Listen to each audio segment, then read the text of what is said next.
우리 교회 이 사명 선언문을 보면 우리는 구원의 기쁨을 풍성히 누리는 예배 공동체다라는 이 선언이 있습니다. 구원의 기쁨을 풍성히 누린다라는 것은 구원받은 자들이 구원의 확신을 가질 때 이루어질 수 있는 것이죠. 구원의 확신을 갖는다라는 것을 목회하는 저는 어떻게 확인할 수 있을까라는 부분이 그동안 저에게 고민이고, 그래서 이 부분을 놓고 기도하고 있었는데요. 이것이 뭐라고 해야 될까요? 확인되는 것은 뭘까? 고민하는 중에 지난 5월에 이 한목회 수련회에 이제 다녀와서 은사 목사님이 이제 목회에 대한 나눔들을 해주시는데, 은사 목사님이 이제 그렇게 말씀하셨어요. 지난 이 목회 은퇴 이미 하셨거든요. 은퇴하시고도 이제 주님 앞에 이 사역 사명에 대해서 늘 고민하시고 여전히 주의 일에 헌신하시면서 내린 또 결론이 뭐냐면, 믿음에 바로 서는 것, 믿음에 온전히 자라서 굳건하게 되어지는 것, 그것이 목회의 목표인데, 그것은 제자를 삼는 제자를 세우는 것이다. 뭐라고요? 네. 그러니까 제자를 삼는 게 아니라 그 사람이 또 누군가를 제자 삼는, 성경에서 말하는 제자 삼는 것은 오늘 말씀을 통해 살펴보겠지만 성경을 가르치는 게 아니라요, 그걸 넘어서서, 그게 없다라는 건 아니지만 성경을 가르치는 것이 아니라 가르치는 것을 넘어서서 성경의 가르침, 성경에 기록된 메시지대로 행하도록 만드는 거예요. 그게 제자를 삼는 겁니다. 그것을 이제 이렇게 가르쳐 주시면서 한목회 수련회 온, 한목회는 그 은사 목사님과 동역했던, 쉽게 말하면 부교육자로 같이 동역했던, 어떻게 보면 목회라는 관점에서 보면 제자들이죠. 그 제자들이 모임이 이제 한목회고요. 그 모임에서 목사님이 1년에 한 번씩 그렇게 목회에 대해서 가르쳐 주시고, 여전히 주님 앞에서 더 바로 서고자 하시는 그분이 새로운 깨달음이 있으면 또 이렇게 전해 주시게 되는데, 그때 받은 가르침이고, 그 가르침에 근거한 것이 그냥 목사님이 원하는 걸 가르치는 게 아니라요, 말씀에 근거해서 이런 부분들을 가르쳐 주시는데, 그 말씀이 오늘 우리가 읽은 본문입니다. 그때 가르쳐 주실 때는 5장 12절부터 이제 6장 3절 말씀으로 이렇게 나누어 주셨는데요. 구원의 확신을 가진 사람들이 뭘까? 구원의 확신을 어떻게 확인할까 고민하던 저는, 어쨌든 우리 교회 성도님들도 구원의 확신을 갖는 사람들이 되기를 원해서, 사실은 개인적으로 기도하면서는 이제 막연하게는 이런 표현으로 교회 이 사명 따라서 살아갈 때 그 모습이 어떠할 것인가 라는 게 이제 비전인데요. 그래서 주보 앞에 보면 교회 사명 선언문과 함께 교회 비전 선언문이 이렇게 같이 있습니다.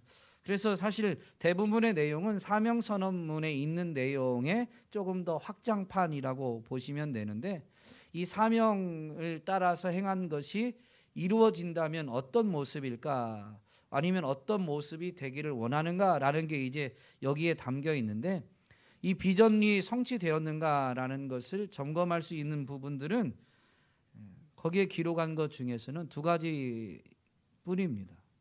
6번하고 19번.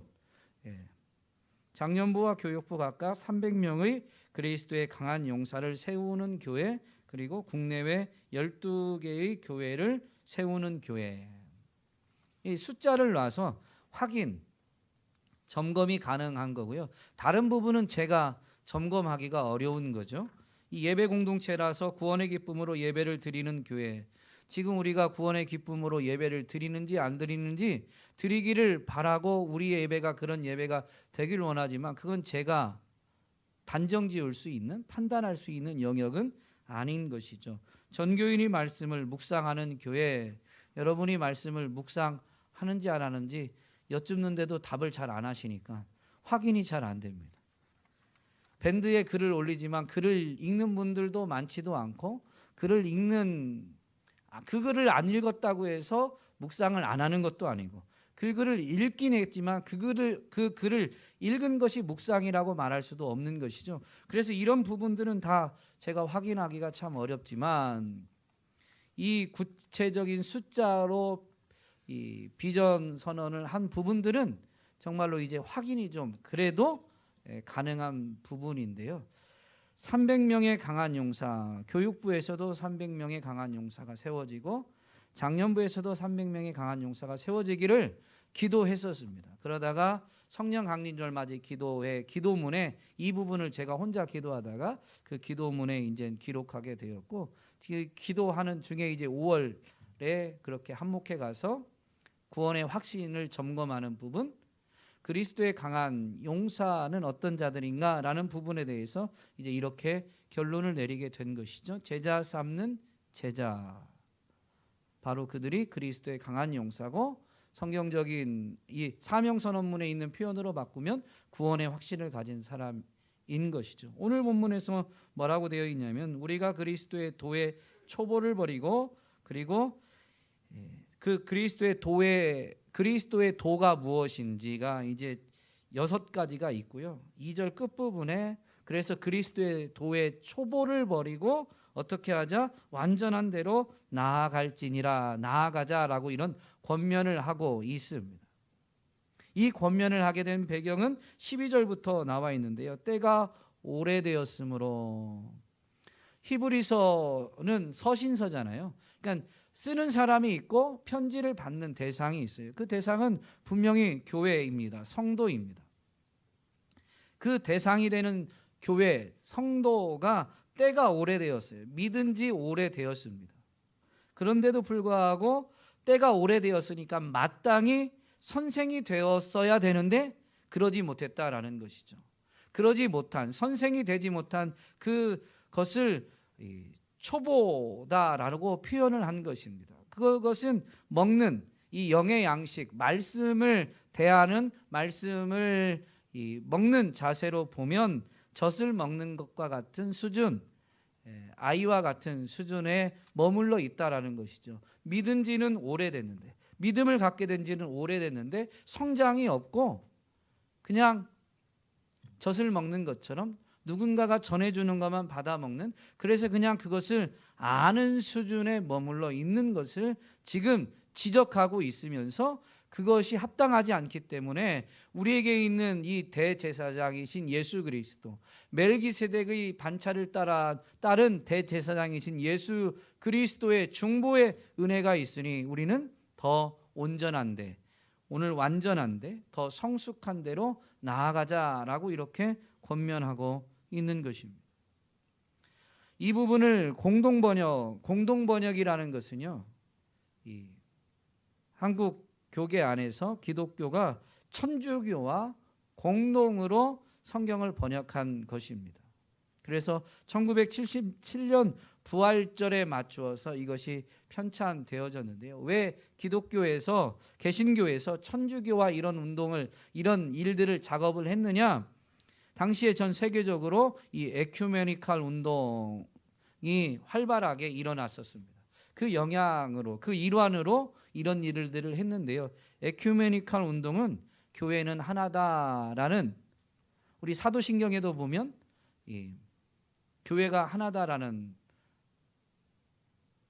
거룩한 공회와라는 이 공교회는 하나다라는 표현이거든요. 그래서 그 교회의 하나됨을 주장하는, 추구하는 운동이 에큐메니칼 운동, 굳이 우리말로 번역하자면 교회 일치 운동이라고 할 수 있습니다. 그래서 이 기독교에서, 개신교에서 천주교와 연합해서 이렇게 성경을 같이 번역했는데요. 그래서 공동 번역 자체가 잘못된 건 아니에요. 개신교가 주도해서 천주교와 연합해서 학자들이 그 성경을 번역한 것이지 천주교가 뭐 했다고 해서 이거를 잘못됐다 이단시할 필요가 없습니다. 어쨌든 이 공동 번역에 나와 있는 표현으로 보면 1절을 어떻게 번역했냐면요, 제가 지금 말씀드린 2절 끝부분에 있는 부분만 말씀드리는 거예요. 그러므로 우리는 그리스도교의 초보적 교리를 넘어서서 성숙한 경지로 나아갑시다 라고 되어 있습니다. 완전한 대로 나아갈지니라 라는 게 사실은 더 성숙한 경지로 나아가자라는 권면인 것이죠. 사실 이 공동 번역도 그렇게 개인적으로는 적절한 번역이다라고 생각지는 않습니다. 그래서 제가 이 부분을 조금 이해를 돕기 위해서 나름 의역을 좀 제가 표현을 좀 바꿔보면, 그리스도 교회, 즉 기독교라고 말하죠. 그리스도 교회의 기본 교리를 아는 초보적 경지를 넘어서 성숙한 경지로 나아가자라는 권면인 겁니다. 교회 초보적 교리가 있고 성숙한 교리가 있는 게 아니라, 기독교 교리는 이 핵심 교리가 있는데 그 핵심 교리를 아는 것은 초보적 수준이고, 그 아는 것을 넘어서는 수준이 있는데 그건 성숙한 경지, 성숙한 수준이다라는 것이죠. 그러면 아는 것을 넘어서는 성숙함은 뭘까요? 아는 것을 행하는 것입니다. 아는 것을 행하는 것이 성숙한 경지입니다. 우리는 사실은 아는 대로 다 행하지 못하죠. 그게 우리의 한계고 연약함입니다. 누가 더 아는 것을, 특별히 믿음의 세계에서, 즉 믿는 것을 얼마나 행하느냐라는 것이 영적인 성숙도, 성숙한 경지를 좌우하는 것이죠. 이렇게 권면하는 이유는 현재 교회를 이루는 성도들의 수준이 어린아이와 같기 때문이지만, 이런 권면을 할 수 있는 근거는 뭐냐면 우리에게 대제사장이신 예수 그리스도, 멜기세덱의 반차를 따르는 대제사장이신 예수 그리스도가 계시기 때문입니다. 이 권면은 사실 4장 14절에 있는 권면과 크게 다르지 않아요. 왜냐하면 4장 14절에서 주는 권면도 우리에게 대제사장이신 예수님이 계시기 때문에 이런 권면을 하는데요. 4장 14절에 보면 이렇게 되어 있죠. 그러므로 우리에게 큰 대제사장이 계시니 승천하시니 곧 하나님의 아들 예수시라 라고 하면서 이런 권면을 합니다. 우리가 믿는 도리를 굳게 잡을지어다. 우리가 믿는 도리를 굳게 잡을지어다. 이것을 세번역에서는 뭐라고 번역해 놓았냐면요, 세번역에서는 그러므로 우리의 신앙 고백을 굳게 지킵시다 라고 되어 있습니다. 그러니까 여기서 굳게 잡는다라는 의미는 사실은 지키는 것, 행하는 것을 의미하는 것입니다. 그런데 믿는 도리를 세번역에서는 뭐라고 했냐면 우리의 신앙 고백, 우리가 믿는 도리를 이렇게 입술로 고백하게 되죠. 그 고백을 그냥 신앙이라고 말하는, 우리가 믿는 그 교리, 그것을, 도를, 믿음의 도를 그냥 고백만 하지 말고 어떻게 하자고요? 굳게 붙든다, 즉 지키자라는 것입니다. 왜냐하면 우리에겐 대제사장이신 예수 그리스도가 계시니까 그분의 은혜를 힘입고 그분의 본을 받아서 이렇게 행하자라는 지금 권면을 하고 있는 것이죠. 이것이 지금 이 히브리서에서 히브리 교회에게 저자가 주는 권면인 것입니다. 행하는 자가 성숙한 그리스도인이고 그리스도의 강한 용사인 것입니다. 특별히 신앙 고백을 우리가 얼마나 행하고 있는가 한번 돌아볼 필요가 있죠. 예배 시간마다 우리는 사도신경을 통해서 신앙 고백을 하고 있는데요. 기존에 있는 이 개역 개정 성경에서 그때 이제 번역해놓은 사도신경은 전능하사 천지를 만드신 하나님 아버지를 내가 믿사오며라는 이런 표현인데요. 여러분 주보에 그 이 사도신경을 세번역 성경을 번역할 때 사도신경도 이렇게 번역해 놓은 게 있는데 세번역 버전의 사도신경을 삽지로 넣어놨습니다. 한번 읽어보실까요? 이게 이제 우리의 신앙 고백을 할 때 이 사도신경을 주로 사용하는데 한번 같이 읽어보겠습니다. 나는 전능하신 아버지 하나님 천지의 창조주를 믿습니다. 나는 그의 유일하신 아들 우리 주 예수 그리스도를 믿습니다.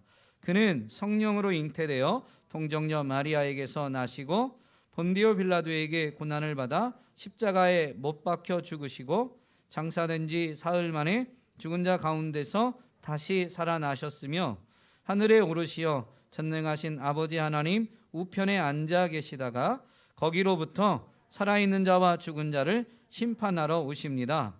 나는 성령을 믿으며 거룩한 공교회와 성도의 교제와 죄를 용서받는 것과 몸의 부활과 영생을 믿습니다. 아멘.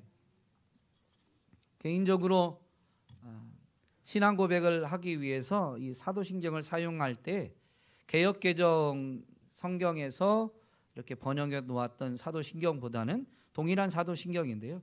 세번역에서 세번역을 이렇게 편찬할 때 번역했던 이 세번역 버전이 저는 이 신앙을 되새기는데 그래서 그 의미를 되새기면서 다짐하는데 훨씬 더 편한 것 같아요.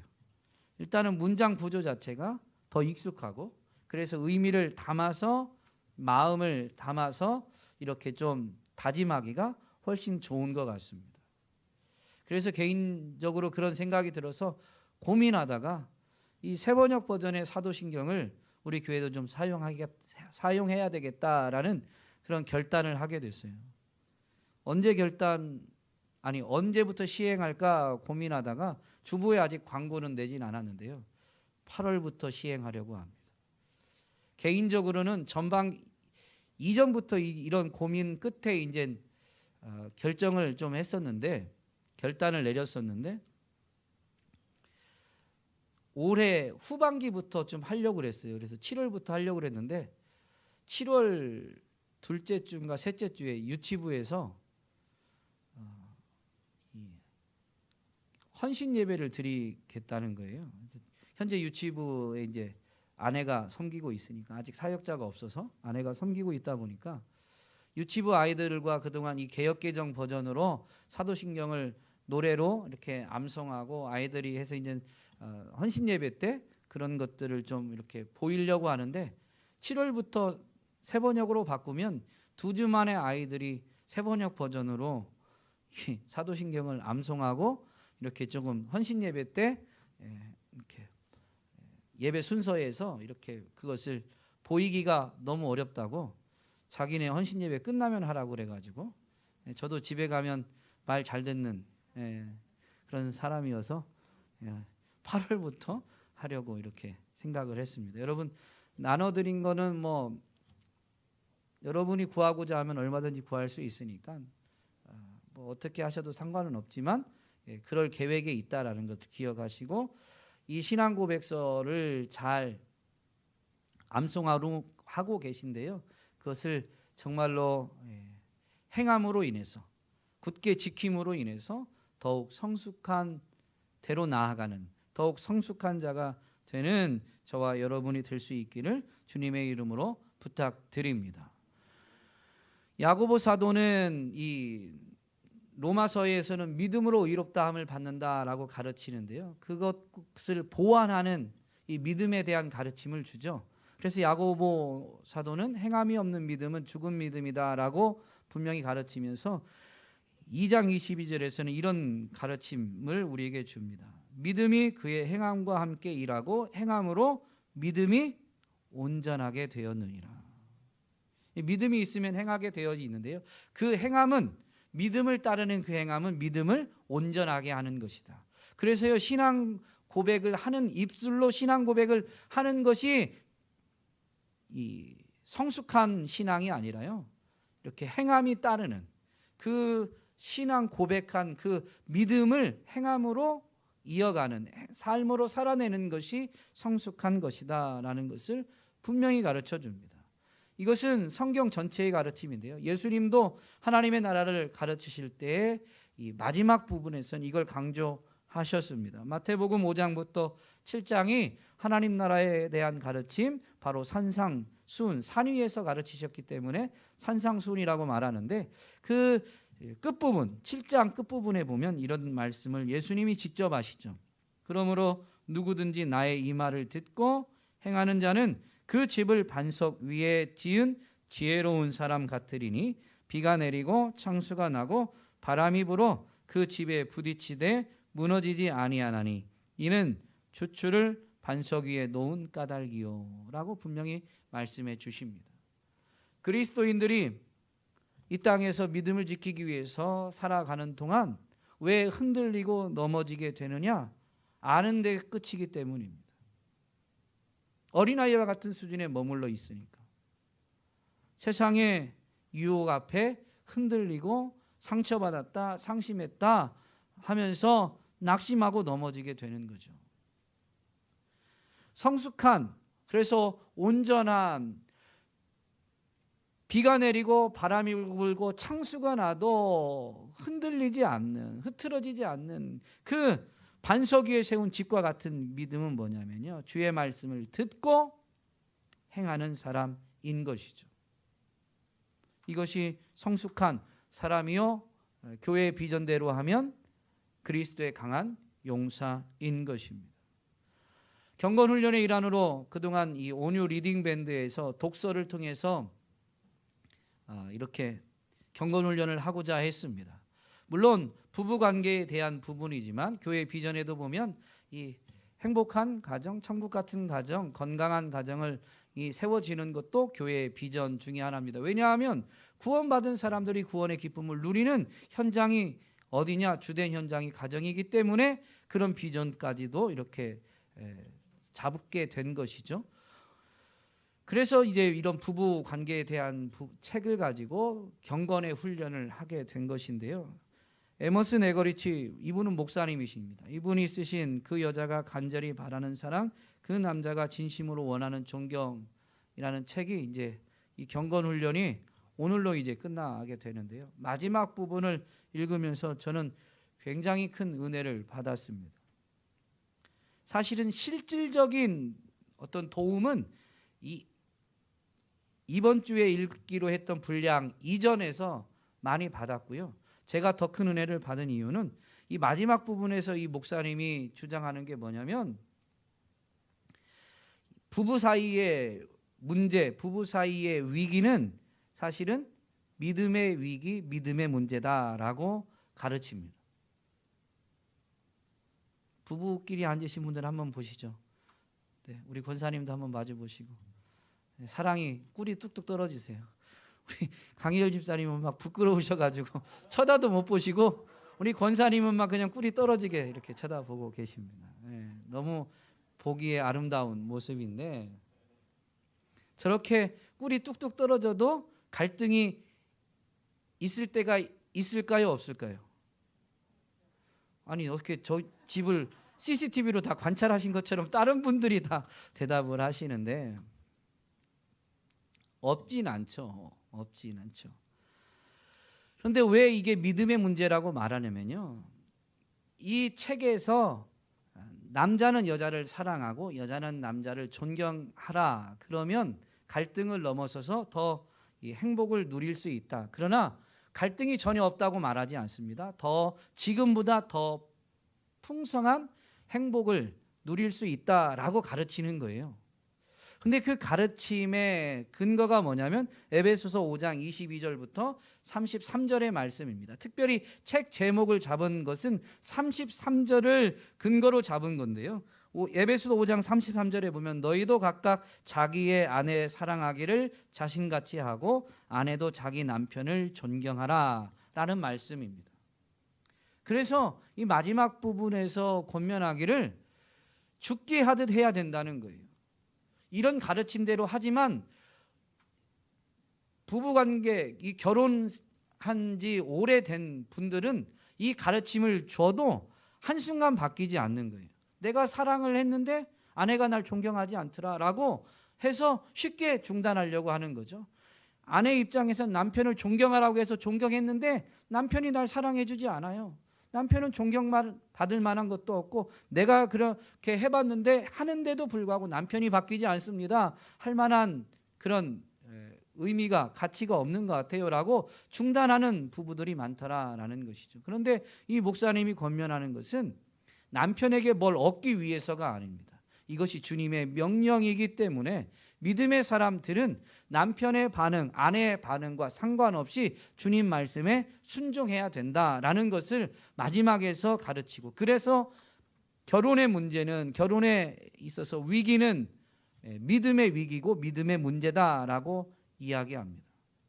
그러면서 이 가르침대로 행하면 분명히 주님께 보상을 받는데 그것은 하나님 나라에서 주님께 직접 받는다라고 마지막에서 가르쳐요. 하나님 나라에서의 이 보상의 원리, 상급의 원리는 마태복음 25장 30절부터인가요? 어쨌든 제일 끝부분에 있는 비유인데 양과 염소의 비유에서 나오죠. 주님께 복받을 자들에게 너희가 나를 돌아보았다라고 하니까 그 사람들이 뭐라고 말해요? 우리가 언제 주님을 돌아보고 주님을 섬겼습니까? 라고 말합니다. 그때 주님이 하신 말씀이 지극히 작은 자 하나에게 한 것이 곧 내게 한 것이다 라고 했습니다. 그런데 지극히 작은 자 하나에게 한 것이 주님께 한 것인데 그 작은 자에게 행할 때 어떻게 행했느냐가 이제 사실은 상급이 주님께 행한 것이 되고 주님께 상급이 되는 거예요. 어떻게 행하는 거냐면 에베소서에서는 이 가정에 대한, 그리고 직장에서의 문제에 대한, 그리고 부모와 자녀의 문제에 대한 가르침을 주기 전에 기본 원칙을 주시는데 그게 뭐냐면 피차 그리스도께 하듯이 복종하라는 겁니다. 그리스도께 하듯이 하라는 거예요. 그러니까 이 말씀을 왜 지키냐면 주님이 명령했기 때문에 하는 거예요. 그래서 남편에게, 남편이 존경받을 만한, 그런 표현을 이렇게 해서 죄송합니다, 존경받을 만한 건덕지가 하나도 없고 나는 그렇게 존경을 해도 거기에 합당한 반응이 안 나올지라도 죽게 하듯 하는 거예요. 주님 앞에서 하는 거예요. 그러면 그게 주님을 섬긴 게 되어서 하나님 나라에 가면 어떻게 된다고요? 주님이 네가 나를 섬겼다 라고 하면서 상급을 주시는 거예요. 여러분, 결혼해서 남편이 마음에 안 드는 부분이 있어요, 없어요? 솔직하게 얘기하셔야 돼요. 남편이 마음에 안 드는 부분이 있어요, 없어요? 옆에 계셔서 말 못한답니다. 있죠, 있죠. 그런데도 살아야 돼요. 그런데 어차피 살아야 되는데 그냥 그 살아야 되는 삶의 순간에 주님 말씀 때문에 그냥 죽게 하듯이 존중하고 존경했는데 주님 나라에 가면 그래서 놀라는 거예요. 그래서 여러분이 지나가는 사람, 작은 사람한테 뭐 하나 상급이 있지 그걸 기억하고 해서 놀라는 게 아니에요. 그러면 내가 기억할 수 있겠죠. 그런데 그 비유에 보면, 주님의 가르침에 보면 상급 받는 사람들은 전혀 몰라요. 마땅히 살아야 될 삶을 사는데 그냥 주님 말씀 때문에 그렇게 행한 것뿐이에요. 어제도 만났고 오늘도 만났고 내일도 만나요. 아니 늘 있어요. 그런데 죽게 하듯이 그냥 주님 말씀 따라서 마음에 안 드는데 이 꽉 깨물고 말씀하시옵소서, 서방님 말씀하시옵소서. 뭐 예를 들면 존경해라. 왜냐하면 그 존경하라는 명령 앞에 보면 아내들이여 내 남편에게 복종해라라고 되어 있습니다. 순종해라를 넘어서 복종해라. 존경을 표현하는 가장 적극적인 자세가 복종하는 거니까 이런 권면을 주고 있는 거예요. 그러면 그것이 하나님 나라에 가면 상급이 된다. 남편들은 아내를 사랑하라라고 분명히 말씀하시죠. 사실은 그게 이 책에서 말하는 것은 아내가 진짜 원하는 것은 사랑이고 남자가, 남편이 정말로 원하는 것은 존경이다. 근데 성경은 이것을 알고 행복하게 살아가도록 주님 안에서 천국을 누리면서 행복한 가정을 꾸려가도록 이런 가르침을 주시는 것이죠. 그래서 이것이 믿음의 문제다라는 것입니다. 그런데 종종 이야기를 나눠보면 또 그 책에서도 말하기를 안 돼요. 성경 말씀이 그러니까 그렇게 해야 되는 줄 아는데 얼굴만 보면 그게 안 된다는 거죠. 마주보고 있으면 안 되고 남편이 어떤 반응을, 아내가 어떤 반응을 보이면 안 된대요. 그런데 안 되면, 즉 이 명령대로 순종하지 않으면 부부관계에 더 나은 삶은 없는 것이죠. 그래서 믿음의 문제인데 그건 뭐냐면 결국은 행함의 문제인 거예요. 행함. 성숙함이, 즉 믿음이 성숙할 때 우리의 삶이 달라지게 되어 있습니다. 믿음이 성숙할 때 우리의 삶이 달라지게 되어 있는 거예요. 그러면 이 믿음이 성숙하기 위해서 초보적 교리, 즉 기본, 기초 교리를 버리는 게 아니라 기초 교리를 아는 수준을 넘어서서 행하는 것까지 가야 되는데 어떻게 하면 행할 수 있을까요?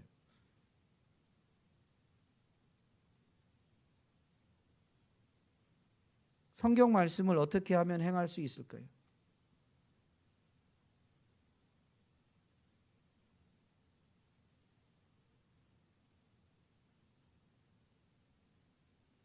대답을 안 하시는 거는, 아니 이게 안 하시는 거예요? 못 하시는 거예요? 못 하는 거면 이런 고민을 한 번도 안 해본 거죠. 죄송하지만. 안 하시는, 틀릴 수도 있을까 봐 안 하시는 건 보편적인 우리의 속성입니다. 그냥 한국 사람들이 이렇게 자기 생각을 딱 선뜻 말하기 어려운 게 내 대답이 틀리면 어떡하지? 이런 생각 때문에 답을 안 하시는데요. 두 번째라고 믿고 싶습니다. 삶에서 믿음 때문에 이런 고민은 하셨지만 혹 내 대답이 틀릴까 봐 안 하시는 걸 줄로 알고 성경 말씀을 근거로 답을 드리겠습니다. 야고보서 1장 25절, 행함을 가르치는, 행함을 강조하는 야고보 사도가 이 부분을 가르쳐 주는데요. 야고보서 1장 25절에 이렇게 되어 있습니다. 자유롭게 하는 온전한 율법을 들여다보고 있는 자는 듣고 잊어버리는 자가 아니요 실천하는 자다. 즉 율법을 실천하는 자는 어떤 사람이에요? 들여다보고 있는 자다라는 겁니다. 계속 봐야 돼요. 우리는 완벽하지 않아요. 말씀을 들었어도 주일날 뭐 다른 데 가서 명설교를 들어도 그 들은 것이 삶이 되나요? 안 되나요? 왜 삶이 안 돼요? 들을 때 명설교를 들으면 감동 받으시잖아요. 한국에 정말로 달변가이시거나 어쨌든 영권이 있으시거나 명설교자들의 설교를 들으면 감동이 되잖아요. 은혜가 되잖아요. 도전이 되잖아요. 이렇게 하면 안 되는데, 그런데 왜 삶에서 연결되지 않아요?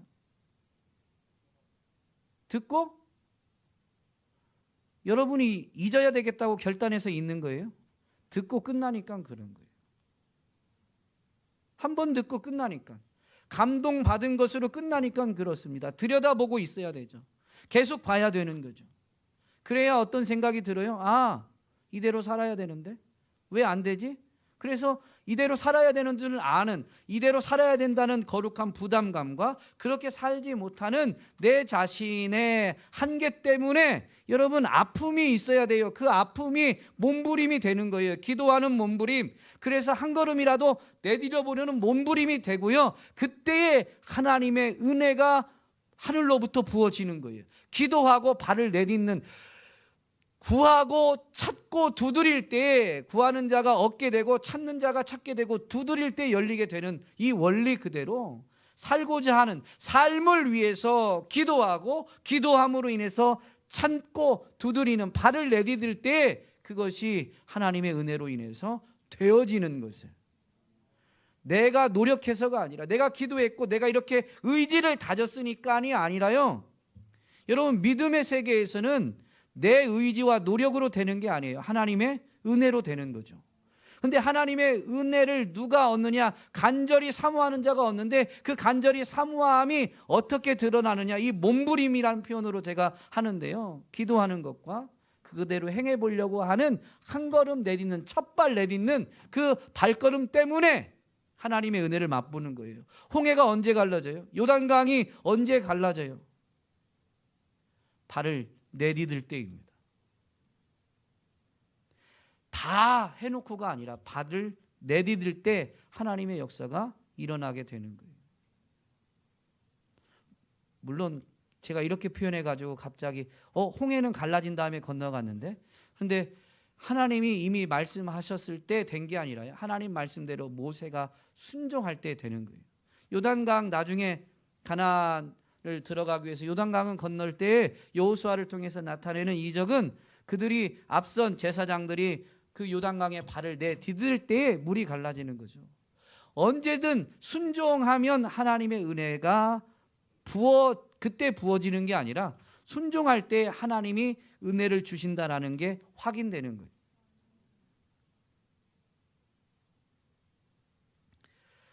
자꾸 들여다보고 있지 않으면 어느 누구도 그 말씀을 잊지 않고 살아낼 수 있는 사람이 없습니다. 정말로 우리가 성숙한 대로 나아가고자 하는 소원을 가지면 정말로 말씀을 자꾸 들여다봐야 돼요. 하나님의 말씀, 특별히 그 말씀 중에서도 이 기본 교리, 핵심 교리를 자꾸 되새기고 들여다봐야 되는 것이죠. 그래야 그것을 삶으로 살아낼 수가 있습니다. 삶으로 살아내면서도 완벽하지 않기 때문에 더욱 겸손하게 은혜를 구하며 여전히 주님 말씀대로 살아가고자 결단하게 되는 것이죠.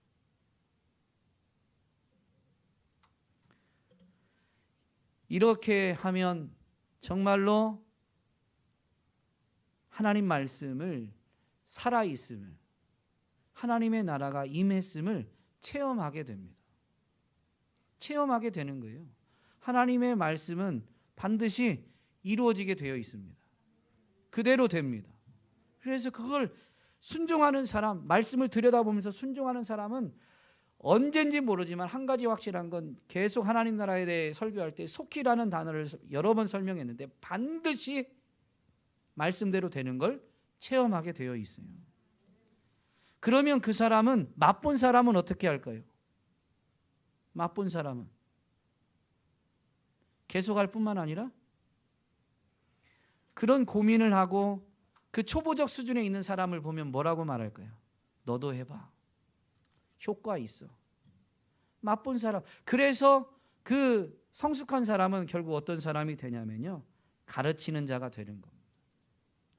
5장 12절에 보면 때가 오래되었으므로 너희가 마땅히 선생이 되었을 터인데 너희가 다시 하나님의 말씀의 초보에 대하여 누구에게서 가르침을 받아야 할 처지이다.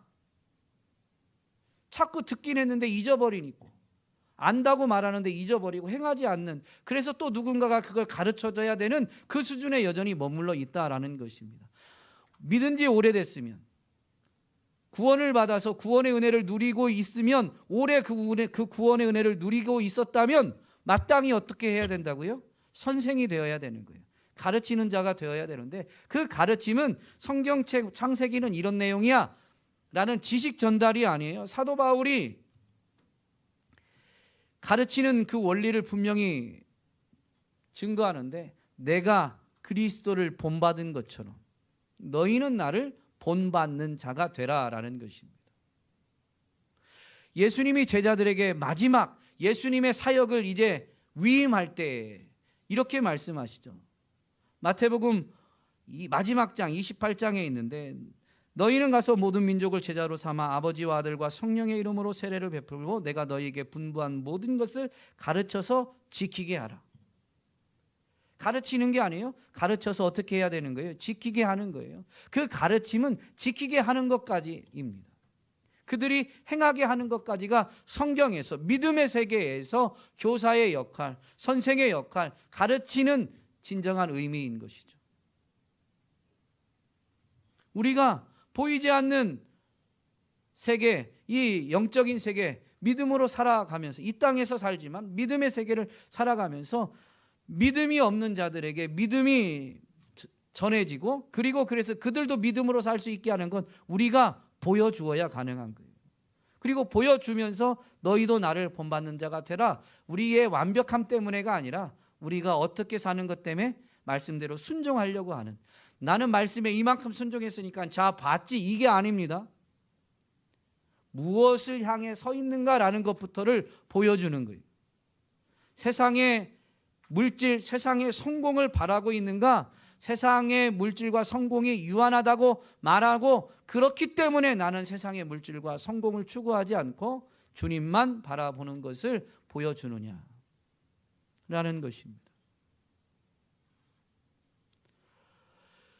지금 이 히브리 기자가 말하는 초보적 교리를 6가지로 언급하는데요. 사도신경 같은 신앙 고백과 많이 다르지 않습니다. 물론 조금 다른 표현들도 있지만 동일한 표현들도 분명히 있죠. 어쨌든 6가지인데 2가지씩 짝을 이룹니다. 보면 첫 번째는 죽은 행실을 회개함과 하나님께 대한 신앙입니다. 이게 기본 교리예요. 죽은 행실을 회개하라라는 것입니다. 정말로 믿는다면 죽은 행실을 회개해야 되는 것이죠. 죽은 행실을 회개한다라는 것은 무슨 의미냐면 공동 번역에서는 이걸 이렇게 번역해 놨어요. 죽음에 이르는 행실을 버리고 돌아서는 일. 그러니까 진짜 회개, 죽은 행실을 회개하는 이 회개는 뭐냐면 바로 버리고 돌아서는 일인데 죽은 행실은 뭐냐면요. 죽음에 이르는 행실이에요. 성경은 죽음을 뭐라고 말하냐면 하나님과의 분리를 죽음이라고 말합니다. 그러니 이 죽음에 이르는 행실은 하나님과 분리시키는 일을 말하는 거죠. 뭐가 우리를 하나님과 분리시켜요?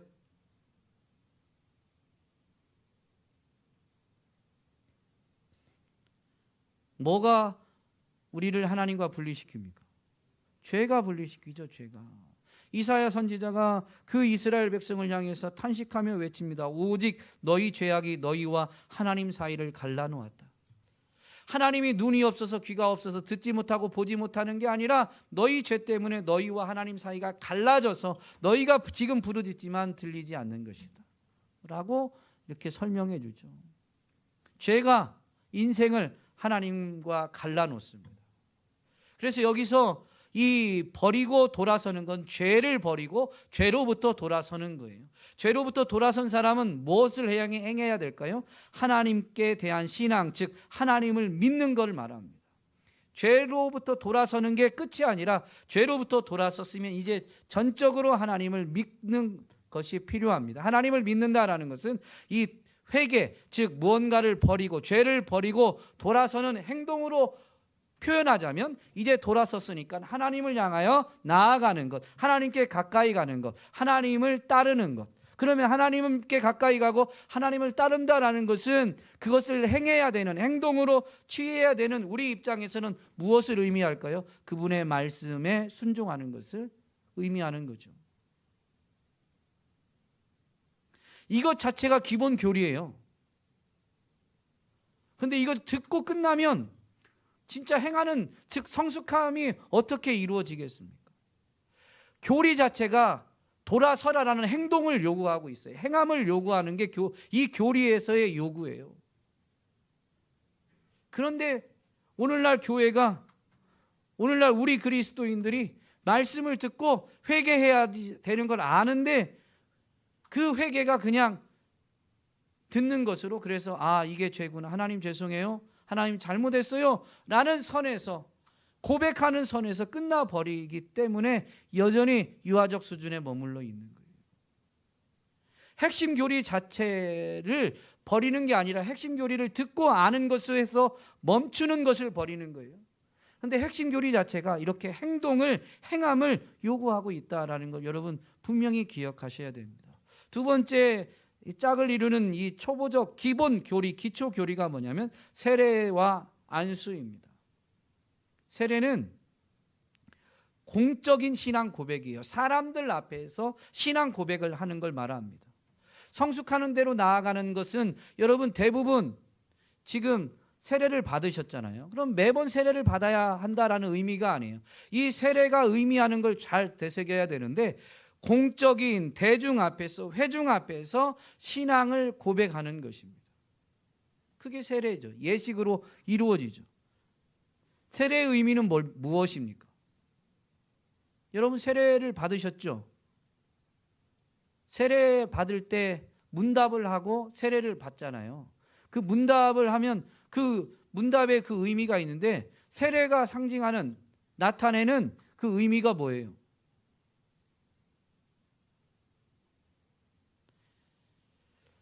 예수 그리스도가 십자가에서 죽으셨는데 그분의 죽으심은 나의 죄 때문입니다. 그래서 그의 죽으심은 곧 나의 죽음입니다. 내가 그리스도와 함께 죽었습니다 라는 게, 세례는 약식이고 성경에서 보면 이 침례죠. 물에 들어가는 것은 죽음을 의미하는 거고, 물에서 나오는 것은 다시 사는 것을 의미합니다. 그래서 내가 그리스도와 함께 죽었고 죄 때문에 나는 죽은 것이지만, 주님이 나의 죄를 담당하신 주님이 죄와 사망의 권세를 이기고 부활하셔서 다시 사셨으니 이제는 내가 사는 것이 주로 인해서, 주로 말미암아서 사는 것입니다. 그러니 나는 사나 죽으나 주의 것입니다. 나는 주를 위해 살겠습니다 라는 고백이 바로 세례인 거예요. 그 고백을 혼자 하는 게 아니라 회중 앞에서, 사람들 앞에서 하는 것이죠. 그러므로 이 세례라는 의미도 사실은 무엇이냐면, 사람들 앞에서 믿음을 고백하고 그 고백한 대로 살겠다라고 계속 다짐하는 것을 의미합니다. 안수는 뭐예요? 성경에서 안수는 언제 하느냐? 빨리 가겠습니다. 복을 빌 때, 축복할 때, 치료할 때, 누군가를 치유할 때 안수해서 치유하고, 누군가에게 직분을 부여할 때 안수하기도 합니다. 성령의 은사를 더할 때 안수하기도 하죠. 물론 성경에 있는 기록들을 보면 이것이 주의 종들에 의해서 이루어지긴 하지만, 어쨌든 안수의 의미는 바로 여기에 있는 겁니다. 누군가를 축복하고 누군가가 치유되게 하는 것. 그런데 우리가 치유할 수 있는 능력은 없지만 치유하시는 분이 하나님이시기 때문에 누군가가 치유되게 하기 위해서 우리는 누군가가 치유받도록 기도할 수가 있는 거죠. 그래서 이 안수가 의미하는 것을 되새기면 뭐냐면, 여러분, 기도자로 살 수밖에 없는 거예요. 우리가 복을 나눠줄 수 있어요? 우리는 복을 나눠주는, 우리가 복의 통로는 되지만 우리가 직접 복을 줄 수 있는 결정권자는 아닙니다. 그래서 우리는 기도하는 거예요. 이 안수가 상징하는 것은 기도입니다. 여러분, 기도는 행동 없이 됩니까? 기도해야 되지. 근데 교회 안에 오늘날 가장 난무하는 거짓말이 뭐예요?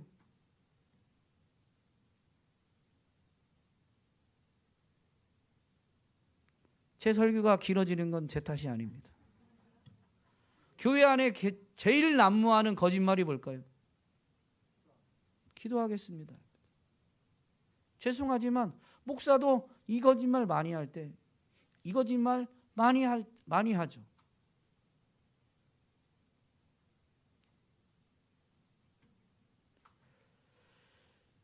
그런데 이 지금 기본 교리가 뭐냐면, 다른 사람을 위해서 우리가 직접, 여러분 누군가의 머리에 매번 어떻게 얹고 안수합니까? 안수하는 건 주님이 안수해 주시도록 우리는 뭐 하는 거예요? 기도하는 거예요. 안수를 통해 이루어질 일, 그 사람이 복을 받도록, 그 사람이 고침받도록, 그 사람에게 정말로 직분이 주어져서 더 사명자로 설 수 있도록, 그 사람이 성령의 은사를 받아서 사명을 온전히 감당할 수 있도록 우리가 할 수 있는 게 뭐냐면 기도하는 거죠. 이렇게 하라고 가르치는 게 지금 기본 교리, 초보적 교리다라는 것입니다. 죽은 자의 부활과 영원한 심판, 이것은 주님의 재림의 날에 이루어질 일이죠. 하나님 나라, 완성된 하나님의 나라에 대해서 성경 말씀을 살펴보면서 주님 다시 오실 때 재림의 날에 하나님 나라가 완성되는데, 그래서 그 주님 재림, 주님이 반드시 다시 오신다라는 것을 분명히 믿는 믿음은 어떤 결과를 낳아요? 오늘 주님 다시 오심을 준비하는 것으로 분명히 나타나게 되어 있습니다. 그래서 죽은 자의 부활과 영원한 심판은 사실 무엇이냐면요, 주님 다시 오실 날 우리가 부활한다, 그걸 믿는 거예요. 그리고 영원한 심판이 있다, 그걸 믿는 건데, 그 믿음이 어떤 행함으로 나느냐, 오늘을 사는 우리의 행함과 직결됩니다. 그래서 부활을 가르치는 사도 바울의 가르침의 마지막 결론은 뭐냐면, 고린도전서 15장의 결론이 이렇게 되어지죠. 58절에 그러므로 내 사랑하는 형제들아, 견실하며 흔들리지 말고 항상 주의 일에 더욱 힘쓰는 자들이 되라. 이는 너희 수고가 주 안에서 헛되지 않은 줄 알미라. 이 육은 영원하지 않아서 이 육으로 사는 것이 끝나는 게 아니라 분명히 이 육은 벗어버리고 영의 몸을 입는 몸의 부활이 있는데 우리의 영은 연결되죠. 계속 연결되어지죠. 옷을 갈아입듯 몸을 갈아입게 되는 것뿐입니다. 그러므로 너희 수고는 결코 이 몸이 사라진다고 해서 사라지는 게 아니고 영혼과 연결되어지니 흔들리지 말고 견실하게 서서 주의 일에 더욱 힘쓰는 자들이 되라라고 권면하게 됩니다. 그래서 이 믿음이 있는 사람은 사실 이렇게 사는 거예요. 사도 바울이 고백한 것처럼 다른 모든 사도보다 더 많이 수고하였으나 내가 한 것이 아니요 오직 하나님의 은혜로다라고 고백했는데요. 이 믿음 때문에 그런 겁니다. 부활을, 나도 주님을 뒤따라서 분명히 부활한다라는 믿음이 있기 때문에 이 육체를 가지고 고난을 당해도 매를 당해도 그걸 두려워하지 않고 주의 일에 더욱 힘쓰게 되었던 것이죠. 믿음은 먼 훗날에 이루어질, 주님 다시 오실 날에 이루어질 것에 대한 믿음조차도 오늘과 분리되지 않습니다. 오늘의 삶과 행함과 반드시 연결되어지게 되어 있죠. 그래서 지난주에 하나님 나라를 준비하는 이 지혜의 마지막 가르침을 되새겨 보았는데 그게 뭐였어요?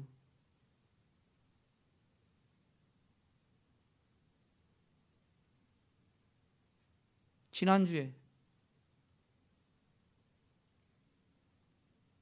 그래서 우리는 자꾸 말씀을 들여다봐야 된다니까요.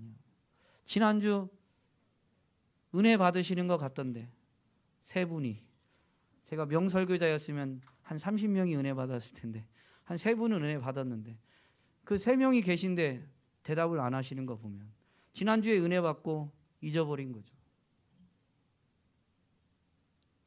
누가복음 18장 1절부터 8절 가난한 과부와 불의한 재판관의 비유로 주님의 재림의 날을 준비하는 것을 가르쳐 주셨다. 근데 그 비유는 사실 뭘 가르치시는 거였어요? 항상 기도하고 낙심하지 말아야 될 것. 주님이 다시 오실 때 분명히 심판이 있기 때문에 낙심하지 말라. 그 날을 바라보고 기도해라. 어떤 기도하라고 그랬어요? 그래서 아멘 주 예수여 어서 오시옵소서. 이 땅에서 믿음으로 삶을 사는 사람, 이 땅에서 믿음을 지키는 사람은 억울한 일을 당해요. 우리는 세상에 속한 자가 아니기 때문에 이 세상의 공중권세 잡은 자가 우리를 그냥 세상에 속하지 않았다는 이유 때문에, 그래서 사실 우리의 삶을 놓고 보면 알 수 없는 이 핍박을, 어려움을 겪게 된다라고 분명히 말씀드렸죠. 그래서 알 수 없는 까닭모를 어려움을 겪고 핍박을 받게 될 때, 외면을 당하게 될 때에 낙심할 게 아니라 주님 다시 오시면 이걸 다 갚아주시니 아멘 주 예수여 어서 오시옵소서라고 기도하면서 그날을 바라봄으로 낙심하지 않는다라는 것을 분명히 예수님이 가르쳐 주셨죠. 그래서 우리는 항상 아멘 주 예수여 오시옵소서라고 항상 기도해야 된다라고 분명히 되새겼습니다. 영원한 심판을 분명히 바라보면 기도함으로 낙심하지 않게 되는 것이죠. 먼 훗날이 아니라 오늘 그렇다라는 것입니다. 우리가 믿는 이 기본 교리, 그리스도의 도, 십자가의 도, 여러 가지 표현으로 바꾸지만 이 성경에서 나타내는 우리가 믿는 핵심인 이 기본 교리는 행함과 분리되지 않은 가르침입니다. 그러므로 신앙 고백이든 이런 것이든 정말로 아는 것으로 끝나지 않고, 아는 것도 더 알아가고자 해야 되겠지만 아는 것을 분명히 행하게 되는 저와 여러분이 될 수 있기를 주님의 이름으로 축복합니다. 그래서 하나님 나라가 내가 있는 삶의 자리, 나의 가정, 나의 직장, 거기에 하나님 나라가 임한 것을 누리면서, 체험하고 누리면서 이제는 하나님의 나라를 전하되 다른 누군가에게 가르칠 수 있는, 그래서 그도 하나님 말씀에 순종하여 하나님 말씀을 지켜 행하여 그도 정말로 하나님의 나라를 맛보고 그 사람도 또 누군가를 가르칠 수 있는 자로 세워가는 저와 여러분이 될 수 있기를, 우리 교회가 될 수 있기를 간절히 소망합니다.